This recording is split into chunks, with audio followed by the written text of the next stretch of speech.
Saya beberapa kali bilang bahwa filsafat itu suatu usaha yang sebetulnya pada dasarnya sia-sia. Artinya tidak membawa manfaat yang berarti, nirfaedah lah seperti itu. Tetapi kenapa orang berfilsafat dan kenapa saya merasa bahwa orang itu penting untuk berfilsafat?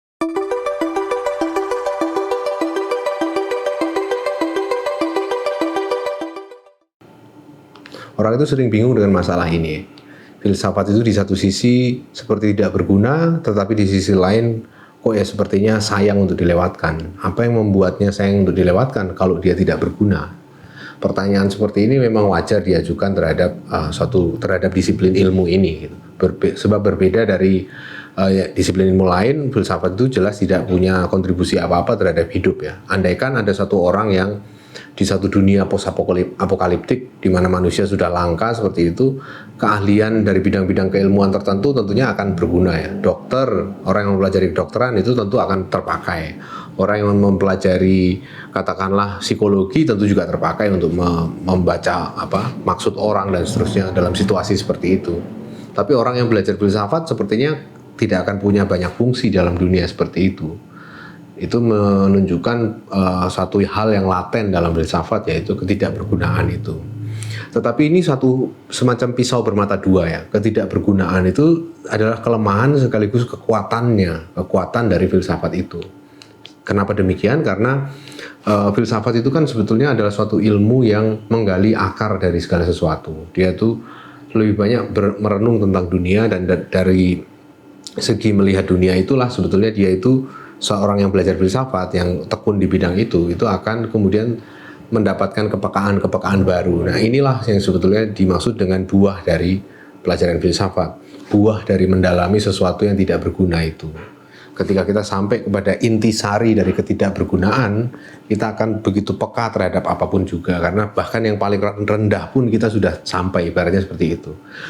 Katakanlah kalau orang belajar ilmu-ilmu yang khusus seperti biologi, ekonomi, manajemen dan seterusnya, orang akan sampai pada dunia-dunia kegunaan ya. Dunia di mana ilmunya akan bisa diterapkan ke masyarakat, bisa diterapkan untuk menyelamatkan dunia, menyelamatkan bumi dari kepunahan dan seterusnya. Tapi orang yang belajar filsafat, setekun meneruskan aktivitasnya di dalam dunia filsafat, itu kan berarti dia menenggelamkan diri ke dalam ketidakbergunaan. Artinya dia sudah hidup di dalam suatu tatanan hidup yang paling dasar, paling rendah, paling ibaratnya kayak bottom feeder gitu. Jadi kayak remah-remah yang paling kecil dari remah rengginang itu, filsafat itu bekerja di situ seperti ikan sapu-sapu di dasar selokan itu. Sementara yang lain itu seperti kecebong dan lain-lain itu hidupnya kan di atas-atas itu ya. Kemudian bisa bertransformasi, melepaskan diri dari got jadi katak, hidup di sawah-sawah lah, hidup di rumput-rumputan. Nah, tapi yang di dasar itu kan tetap aja berdiam di situ, dan itu menurut saya justru satu kekuatannya. Ini satu hal yang sulit dijelaskan ya, karena bagaimana bisa menunjukkan bahwa kekuatan filsafat itu terletak justru di dalam ketidakbergunaannya. Untuk itu saya coba akan menjelaskannya lewat satu karya puisi yang ditulis oleh seorang penyair dari Peru bernama Cesar Vallejo. Ini ada satu bukunya yang diterjemahkan oleh Gerard Malanga. Puisi yang saya maksud itu adalah suatu puisi yang berjudul Stumble Between Two Stars. Saya kutipkan sebagian saja dalam bentuk terjemahan karena ini puisi yang cukup panjang, 2 halaman ya. Berbahagialah ia yang duduk. Berbahagialah lelaki yang tak dikenal dan istrinya, tetangga dengan lengan bajunya, kerah dan mata. Berbahagialah ia yang bergulat dengan kepinding, ia yang mengenakan sepatu koyak ketika hujan, ia yang tugur atas jasad roti dan dengan 2 korek api, ia yang melihat jarinya terjepit pintu, ia yang tak punya ulang tahun, yang kehilangan bayang-bayangnya dalam api. Berbahagialah ia yang lapar atau haus, tetapi tak punya lapar untuk melunasi segala hausnya, ataupun haus untuk melunasi segala laparnya. Berbahagialah ia yang bekerja setiap hari, setiap bulan, setiap jam. Ia yang berpeluh karena sakit atau malu. Ia yang membayar dengan apa yang ia tak punya. Ia yang tidur telentang. Ia yang tak lagi mengingat masa kecilnya. Berbahagialah si botak yang tanpa topi, seorang adil tanpa duri, maling tanpa mawar. Ia yang mengenakan arloji dan telah melihat Tuhan. Ia yang punya martabat dan tidak mati. Berbahagialah bocah yang terjerembab dan masih menangis, dan orang dewasa yang jatuh dan tak lagi menangis. Cesar Vallejo ini adalah seorang penyair Peru yang kemudian meninggal dalam kondisi gelandangan di Paris di tahun 30-an.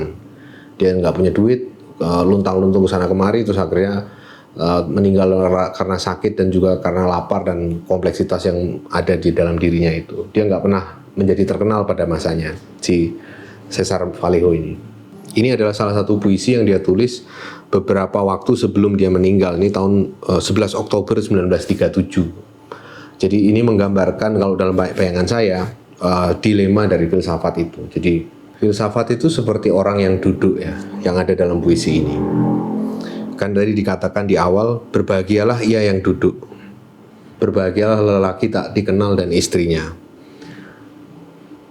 Orang yang duduk itu adalah suatu sosok atau citraan yang sebetulnya menggambarkan dengan pas filsafatnya. Karena filsafat itu kan sebenarnya seperti pernah saya sebut di video beberapa kali yang lalu itu adalah armchair science ya. Jadi sains yang dalam mengerjakannya orang hanya perlu duduk gitu. Dan ini persis tergambar dalam puisi ini. Jadi berbahagialah orang yang duduk. Dengan frase ini kan sebetulnya Cesar Vallejo seperti mau mengkontraskan situasi atau aktivitas yang tidak berguna seperti duduk-duduk itu dengan sesuatu yang agung ya. Sesuatu yang agung justru karena dia tidak sepenuhnya selaras dengan ritme masyarakat di mana semua orang bekerja, aktif mengejar kepastian hidup dan seterusnya. Di tengah-tengah semua itu tuh ada orang yang sekedar duduk seperti halnya yang tergambar dalam cover buku ini. Ini adalah potret Cesar Vallejo sendiri, sang penyair Peru ketika dia menjadi gelandangan di Paris tanpa pekerjaan, duduk-duduk di taman, menulis, memekuri satu puisi dan seterusnya. Pertanyaannya, kenapa orang memilih untuk tidak berbuat apa-apa gitu? Mengapa orang memilih untuk terus tidak berguna gitu? Ketika hal-hal yang berguna itu mungkin dilakukan, misalnya mencari nafkah, kerja dan seterusnya, itu kan sangat mungkin ya. Menjadi produktif itu kan sesuatu yang bisa saja dengan mudah dilakukan. Tetapi toh orang memilih seperti Vallejo ini, memilih untuk menghambur-hamburkan hidupnya dengan tidak ngapa-ngapain, dengan hanya duduk. Puisi ini kan sebetulnya adalah suatu kritik atas modernitas ya, kritik atas orang-orang yang bergegas, orang-orang yang buru-buru kerja, buru-buru cepat kaya, buru-buru sukses dan seterusnya. Di sini saya seperti melihat suatu persaudaraan batin ya antara sosok penyair Vallejo ini dengan filsuf gitu. Karena keduanya ini sama-sama orang yang menghabiskan waktunya duduk dan tidak berguna. Dan filsafat pun kan sebetulnya adalah suatu kritik atas modernitas juga, walaupun dalam pengertian yang luas ya, bukan hanya era modern atau modernitas dalam pengertian zaman sekarang, tetapi modernitas dalam artian bahwa orang itu harus ala mode gitu, harus sesuai dengan zaman, harus sesuai dengan tuntutan yang ada dan seterusnya, bekerja aktif dalam kehidupan. Suatu tendensi yang sebetulnya sudah ada sejak awal kali kelahiran filsafat, ketika orang-orang sibuk, misalnya di Yunani, sibuk berdagang di pasar, di agora, menjalankan fungsi-fungsi sosialnya. Filsuf itu seperti orang pengangguran yang berdiskusi tentang kesibukan orang lain gitu. Nah itulah yang kemudian membuatnya sama atau satu spirit dengan si puisi Vallejo yang mengkritik modernitas ini, mengkritik orang-orang yang bergegas ini. Pada tahun 2000, puisi ini diangkat menjadi sebuah film yang disutradarai oleh seorang dari Skandinavia ya. Saya nggak tahu apa, mungkin Swedia ya, karena dia itu adalah Roy Andersson ya. Film itu berjudul Songs from the Second Floor, itu rilis tahun 2000, pas tahun 2000 kalau nggak salah. Dan film ini membentuk sebuah trilogi sebetulnya. Yang pertama itu tadi tahun 2000 adalah Songs from the Second Floor, dan yang kedua tahun 2007, 7 tahun kemudian itu adalah You the Living, dan yang ketiga 7 tahun kemudian lagi itu adalah tahun 2014 itu A Pigeon Sit on a Branch Reflecting on Existence. Ini adalah trilogi film yang sangat bagus ya. Jadi saya udah nonton itu berulang kali ya, nggak tahu udah berapa kali, mungkin belasan. Dan itu saya tonton pertama kali waktu saya masih kuliah S1, Songs from the Second Floor waktu itu. Trilogi ini digarap dengan satu pendekatan artistik yang unik ya. Jadi dengan shot panjang, terus di dalam frame itu orang itu masuk keluar para tokohnya itu di dalam frame itu dalam waktu yang cukup lama, dan kita disajikan tontonan yang bagi sebagian orang terasa menjemukan ya, karena diam kan, posisi diam, dan di dalam satu komposisi itu kemudian ada masuk satu tokoh pelan berjalan dari ujung ke ujung gitu. Kemudian ada masuk lagi dari mana, dan seperti itu. Dan jadi seperti melihat lukisan kita ketika menonton itu. Kita berulang kali memicingkan mata melihat satu detil adegan yang tampak dari kejauhan dan menyembunyikan satu fakta menarik tentang keseluruhan adegan itu. Film ini juga digarap dengan palet warna yang khas ya. Dan warna-warnanya trilogi ini seringkali adalah abu-abu, biru pupus dan putih. Jadi dengan satu pendekatan seperti itu kelihatan tampilannya itu selalu seolah seperti menggambarkan penampakan yang menjemukan ya, situasi urban yang begitu menjemukan, karena warna semen, warna baju kantor itu tuh sangat dominan di situ tuh. Jadi kelihatan membangun suasananya. Dan memang ini temanya dari trilogi film ini adalah tentang semacam eksistensialisme sebetulnya, keterasingan manusia di dalam kehidupan urban kontemporer gitu, di dalam konteks kebudayaan Skandinavia seperti itu. Dan yang menarik adalah bahwa di film pertamanya Songs from the Second Floor itu diangkat langsung terinspirasi dari puisi ini.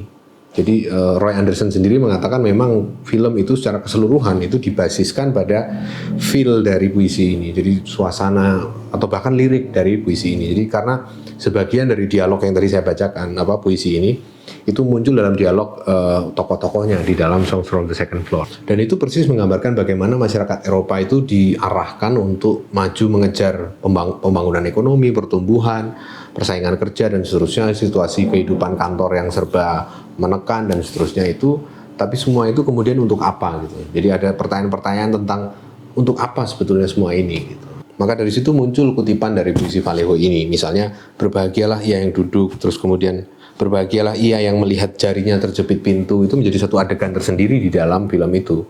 Jadi ada satu adegan di film pertama, Songs from the Second Floor, di mana di dalam satu terminal kereta gitu tuh, di satu stasiun gitu, ada orang terjepit jarinya di pintu kereta itu, dan semua orang mengerubungi dia, membicarakan, mendiskusikan hal-hal terkait rasa sakit sambil orangnya tetap terjepit jarinya seperti itu, mengadu dan minta dikasihani seperti itu. Dan dari situ kelihatan bahwa sebetulnya dalam konstruksi Vallejo ataupun Roy Andersson ini bukanlah sesuatu hal yang heroik ya, karena di sana juga disebutkan berbahagialah ia yang melihat jarinya terjepit pintu, berbahagialah ia yang bergulat dengan kepinding, berbahagialah ia yang tidur terlentang. Jadi hal-hal remeh-temeh atau kemalangan-kemalangan kecil yang bisa menimpa orang itu juga dihadirkan di dalam potret atau citraan puisi ini gitu, menjadi bagian dari puisi ini gitu.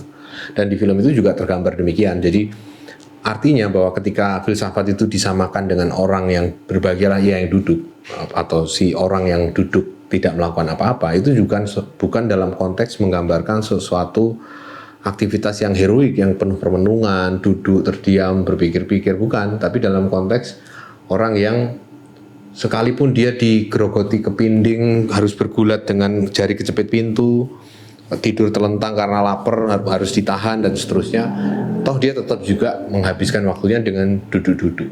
Biasanya kan orang kalau dihimpit dengan berbagai hal itu, masalah-masalah kemalangan hidup sehari-hari, ketidakpastian kerja, kelaparan dan seterusnya, kan orang akan dengan mengarahkan perhatiannya meninggalkan hal yang sifatnya tidak berguna, beralih mengerjakan sesuatu yang berguna sehingga dia bisa sukses.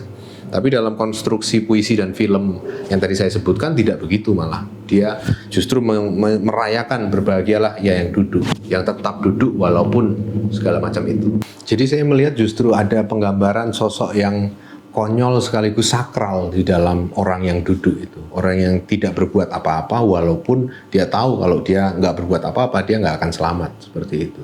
Nah, filsafat itu persis seperti itu menurut saya. Jadi seorang yang melakukan hal yang tidak berguna walaupun dia tahu bahwa sebetulnya itu tidak akan mendatangkan manfaat apa-apa buat dia secara finansial, secara apapun, secara rekognisi sosial dan seterusnya. Jadi mengerjakan sesuatu yang sebetulnya useless. Tapi ini adalah satu ketidakbergunaan yang sebetulnya itu mengandung nilai-nilai yang menurut saya penting gitu. Penting dalam arti dia filsafat itu membuat orang bisa melihat duduk perkaranya dengan lebih jelas. Kalau dia bisa melihat perkaranya dengan lebih jelas, maka dia itu bisa melihat atau merasakan dunia ini secara lebih konkret gitu. Merasakan kesedihan yang lebih sedih daripada kesedihan orang, merasakan kegembiraan yang lebih gembira daripada kegembiraan orang. Itu adalah kepekaan yang timbul karena filsafat.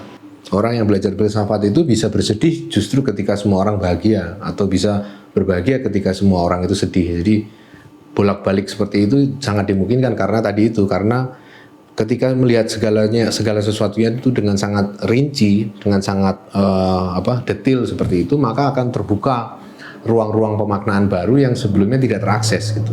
Dan ruang pemaknaan baru ini bisa bertolak belakang dengan apa yang terjadi umum di masyarakat. Dan dalam arti itulah filsafat itu berkontribusi mendidik kita menjadi manusia dalam arti yang lebih utuh gitu.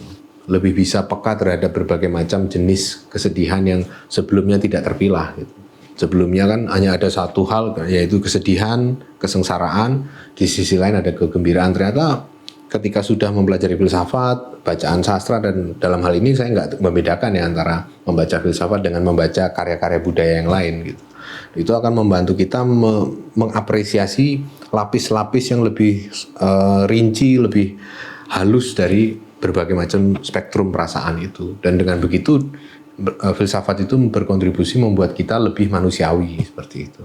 Tapi itu sebetulnya adalah suatu efek samping ya. Jadi bukan tujuan utamanya. Menjadi manusiawi itu bukan tujuan utamanya. Tujuan utamanya adalah menenggelamkan diri ke dalam aktivitas duduk dan tidak melakukan apa-apa itu. Membaca, melacak suatu akar pemikiran yang sebetulnya juga tidak membawa manfaat apa-apa seperti itu. Dan itu adalah suatu keseluruhan yang kemudian bisa menghasilkan efek samping berupa peningkatan kepekaan terhadap berbagai macam jenis perasaan manusia itu. Dan dalam hal ini aktivitas ini bisa digambarkan juga di dalam pesan atau ajaran yang disampaikan oleh Krishna terhadap Arjuna di ketika Arjuna mau berperang di padang Kurukshetra di buku Bhagavad Gita ya. Di dalam Bhagavad Gita kan dikatakan bahwa itu kan sebenarnya suatu dialog antara Krishna dan Arjuna ketika Arjuna gamang berhadapan dengan fakta bahwa dia harus berperang melawan saudara-saudaranya Kurawa itu. Dan di tengah kegamangan itulah Krishna memberikan ajaran. Salah satunya yang paling utama di dalam Bhagavad Gita adalah ajaran tentang berbuat tanpa mengindahkan buah dari perbuatan. Itu adalah ajaran yang diberikan Krishna terhadap Arjuna ketika dia memikirkan buah dari perbuatan dia yang berperang melawan saudara-saudaranya itu nanti seperti apa, apakah itu tidak akan menghasilkan dosa, kematian, dan seterusnya, dan seterusnya. Jadi di situ Krishna hadir dengan nasihat seperti itu.